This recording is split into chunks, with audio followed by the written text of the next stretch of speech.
এদিকে দেখো ঈশিতার বাবা আজকে সকালবেলায় বাজার থেকে জ্যান্ত শিঙি মাছ নিয়ে এসেছে। আর এদিকে ঈশিতার রিয়াকশন দেখো, ও বারবার দেখছে আর কিরকম করছে দেখো খালি। তারপরে ঈশিতা ওর বাবার সাথে গেছিল পোলিও খেতে, তারপরে এসে কি বলছে দেখো। কই নেল পালিশ পরিয়ে দিয়েছে, কই দেখি দেখি, খাইয়ে দিয়েছে ওরম করে খাইয়েও দিয়েছে। হ্যাঁ এই দেখো, এই পেঁপেটা এত বড় একটা পেঁপে, আর এই কুমড়ো ফুল এগুলো সব আমার ননদদের গাছে হয়েছে। ওদের মানে অনেক জায়গা রয়েছে, সেখানে গাছ লাগানো হয়েছে, তো সেখানে হয়েছে। আবার বেগুনগুলোও হয়েছে। এদিকে আবার গেছিলো ওরা চুল কাটতে। আর এদিকে আমার রান্নাবান্না সব কমপ্লিট। তো চলো আজকে দেখাই কি কি রান্না করেছি। এই যে কুমড়ো ফুলের বড়া হয়েছে এখানে রান্না, আর এখানে ডিমের শাক রান্না হয়েছে, সেটা শাশুড়ি মা করেছে।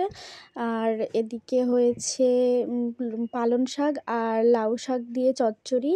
আর যে মাছটা দেখালাম সকালবেলা, সেই মাছ দিয়ে পেঁপে দিয়ে আলু দিয়ে হালকা করে ঝোল হয়েছে। তো আজকে এই সবই রান্না হয়েছে। ও আর স্যালাডও আছে। টাটা।